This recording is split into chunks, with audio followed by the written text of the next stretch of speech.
Choose a Gentle Winding Path, an essay on ethical choice, Part 2. This is chapters 4 and 5. By Marty Price, copyright 2022, Marty G. Price. Chapter 4. Establishing Scale and Social Obligations. To whom are we obligated? Everyone.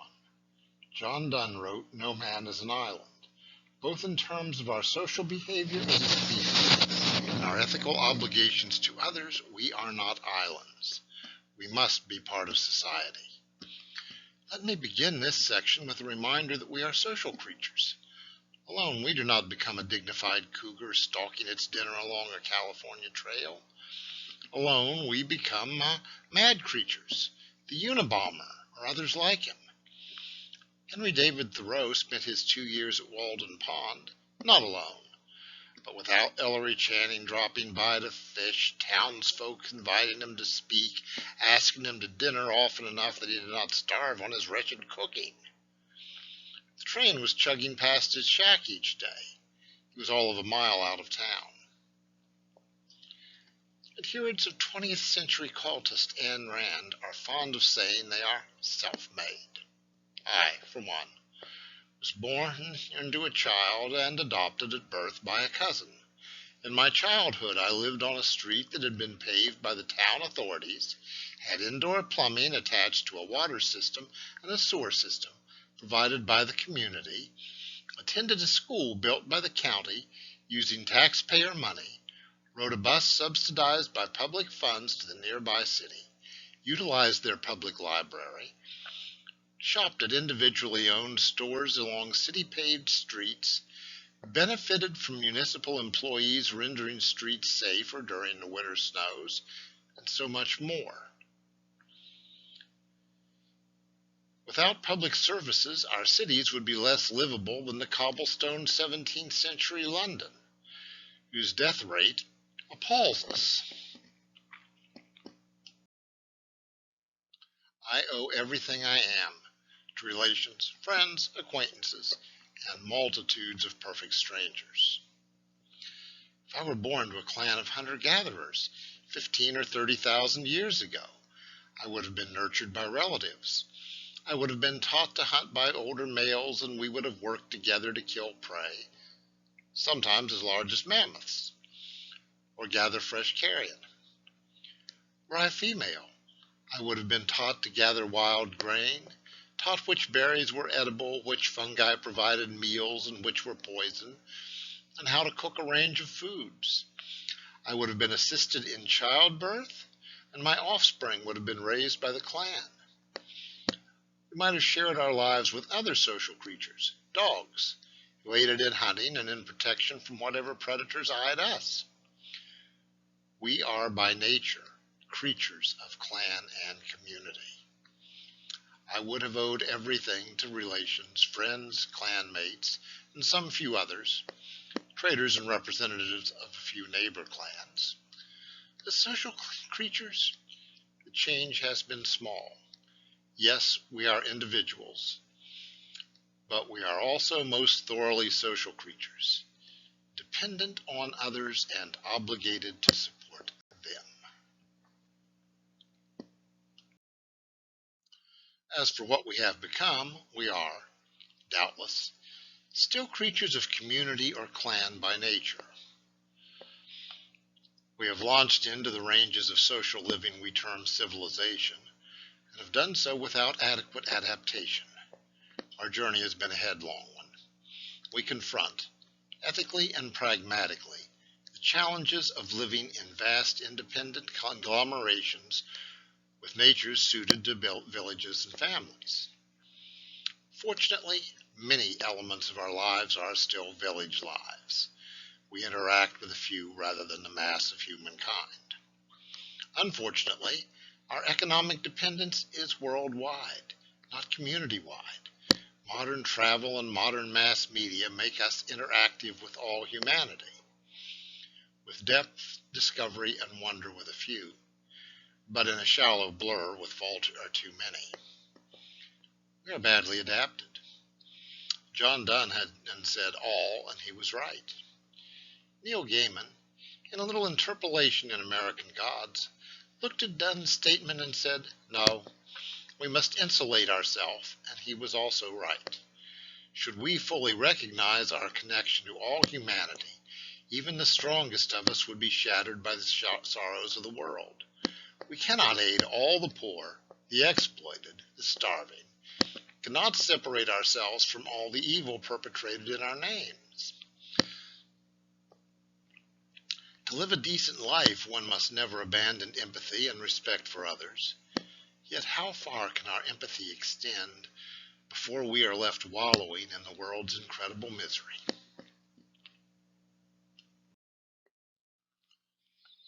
One of the difficulties of clan life is that it rests on a narrow vision of humanity. In clans, the members are the people. Others are something else, to be approached with suspicion rather than empathy. There must be, instances of hospitality. Either daughters or sons are exchanged between groups, that marriage may be made outside the clan. Traders may make contact, carrying new goods, providing a new world of ownership and exchange. Clans form alliances. Still, the clan is central. As people form greater social units, their own retains a status separate from others. Our village, our city, our principality, our nation. As the entities regarded as our expand in size, a broader awareness may emerge. Some of us learn lessons in tolerance, appreciation, acceptance. However, greater entities provide platforms for greater prejudice, greater foolishness, greater harm. With the human capacity and willingness to forcibly demand adherence to questionable values, nations, in particular, have become very dangerous things. In the European 16th and 17th centuries, bizarre notions regarding our religion turned the Reform movement, the Protestant Reformation, into the impetus for murderous religious wars between Protestants and Roman Catholics, lethal persecution of the wrong Protestants by other right Protestants, and demonstration of amazing levels of rage over trivial issues of religious doctrine. Burning heretics became a sort of hobby among the leaders of some major factions, built upon a long tradition of persecuting heretics and those labeled witches. As nationalism grew among the European states, it brewed its own toxins. Toxic nationalism reached an apex in the racial gibberish touted by the German Nazis following World War I. The Aryan myth was the rationale of the mass extermination, and we refer to as the Holocausts, as we focus on its 6 million Jewish victims. That should not be forgotten, but it should also not be forgotten that there were at least a million others, a million more victims of the Nazi racial madness. The Nazis turned the desire for revenge for post-World War I mistreatment of the citizens of Germany into a cursed claim of racial destiny. Today, Russia's Putin, relying on a curious strain of 19th century Russian mysticism, may be trying to build an equivalent pure and destined state, and has been spewing a very similar toxic stew. Can we reach beyond toxic nationalism? Can we change my early words to, fortunately, our interdependence is worldwide? Can we change our interdependence from a manifestation of an exploitative gathering of intertwined economic systems into a web of universal success, respect? That is the greatest of our ethical challenges. My tribe is just not good enough when my tax dollars pay for drone strikes on the other side of the planet. An irresponsible manufacturer in China pours poison into my dog's food. A tanker from the Flag of the Week Club destroys pristine beaches with a crude oil leak. When my tribe produces Putin and his ilk, the doctrine becomes one of unmitigated evil. No one is an island, and I, unknowingly, have broken many a clod from a distant continent, helped cause another's life to wash away.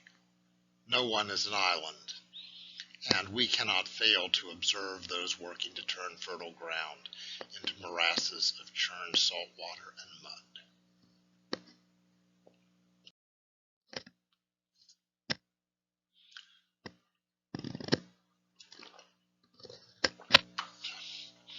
Chapter 5, Ourselves and Family.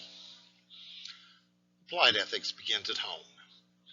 At home, within the sphere of a nuclear family, we might do well to be Marxists. Don't worry, we'll leave the old sphere of the family. I'm going to leave the old bore behind when we get there. From each, according to his/her abilities, to each, according to his/her needs. This apportions the running of a household very well, particularly if those charged with running the household, the adults, follow the Kantian injunction within the household. Each treats partners, children, pets, always as ends, never as means. Tasks are apportioned by ability, and there is slight but definite sexual dimorphism in the human species. This means that in many households, a male should take on the physically heavier tasks, like furniture moving or tree trimming. However, physical strength varies, and very few, tasks in a modern household are dependent on brute strength. Labors, then, should be shared according to disposition and ability. Cooking should be done by the adult with more time. Cleaning should probably be shared. Prime breadwinner is whichever in the immediate family is disposed to hold the more remunerative job. Why?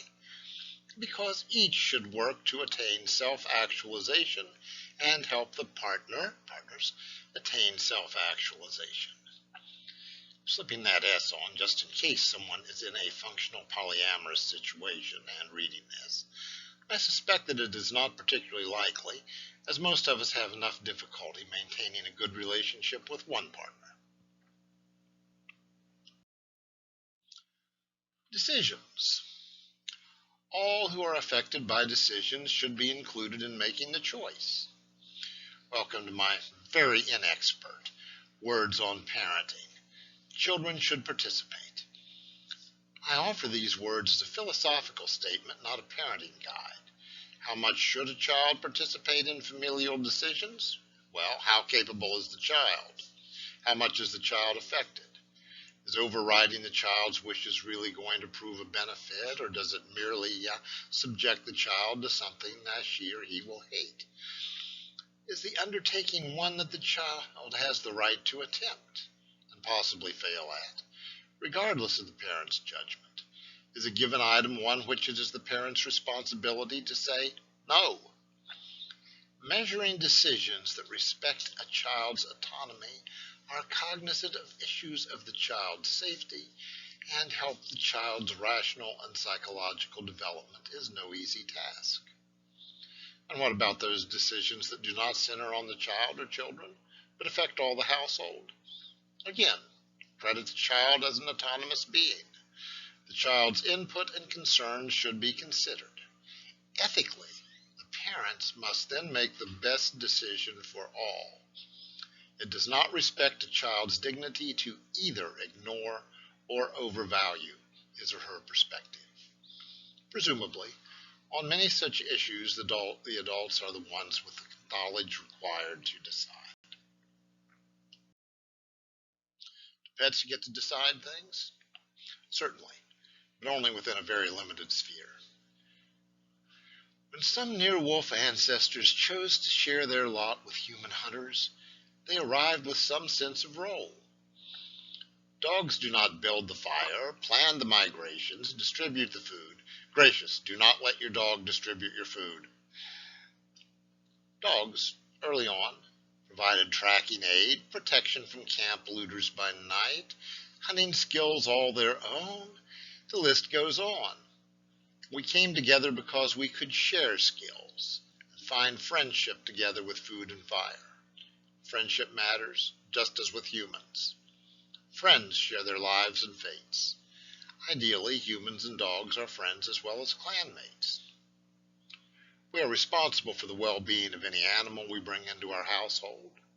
We are obligated to make it a part of the family, to value its contributions to the family, to neither exploit nor mistreat it. This means a pet must be given appropriate, never dangerously excessive, freedom and appropriate care. The dog may be trained for appropriate tasks, and many dogs love suitable tasks. Animals should, where possible, be trained in or encouraged in the tasks they love. They should be taught not to damage the furniture.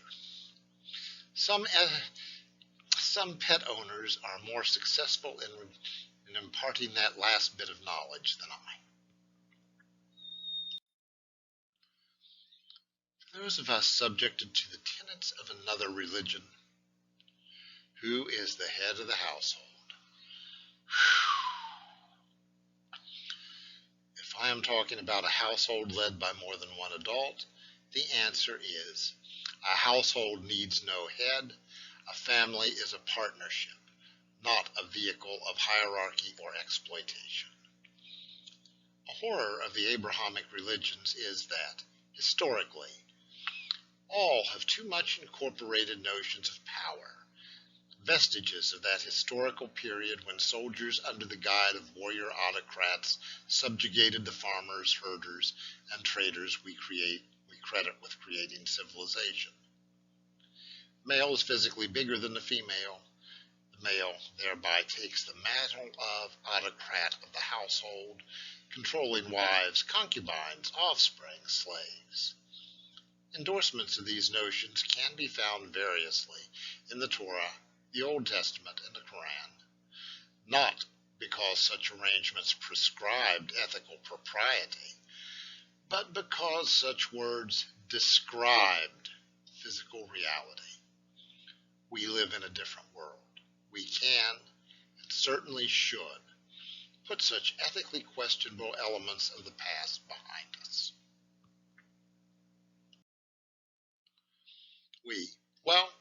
Most of us, have rejected slavery in its various forms, chattel slavery, debt slavery, etc. We tacitly, but not legally, accept sex workers as independent contractors, but not as concubines. Many of us accept all fully consensual relationships and partnerships between and among adults, regardless of legal status or attention to traditional rituals. Except in very rare cases of consensual polyamory, and, not rarely enough, illegal religion-sanctioned polygamy, such as practiced in places in the American Southwest, we have eliminated polygamous relationships. And I do not speak out of those Islamic cultures that accept polygamy, pointing to the 4 wives referenced in the Quran. I find that justification for their behavior appalling. Yet certain advocates of religious doctrine continue to insist that the male half of a traditional male-female marriage is the head of the household. To make such a claim is clearly to claim that a full half of the human race, human species, is not entitled to be treated as ends rather than means. To subjugate is to reduce the autonomy of a human soul. It is to assail human dignity. A household needs no head. Margaret Fuller pronounced, "I have a head of my own, thank you." And I would hope that all participants in any given marriage are possessed of that particular item of human anatomy. Mary Wollstonecraft stated it quite succinctly in her response to John Milton's notion that woman was formed for sweet, attractive grace. Does he mean to deprive us of souls? Yes, he does. And there is a long history of women being deprived of souls.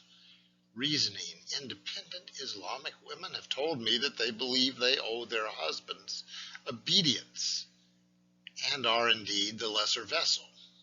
No, there is no dignity in being deemed lesser. To be deemed lesser is to invite further strictures up to and including those garments of invisibility recently reimposed upon women in Afghanistan.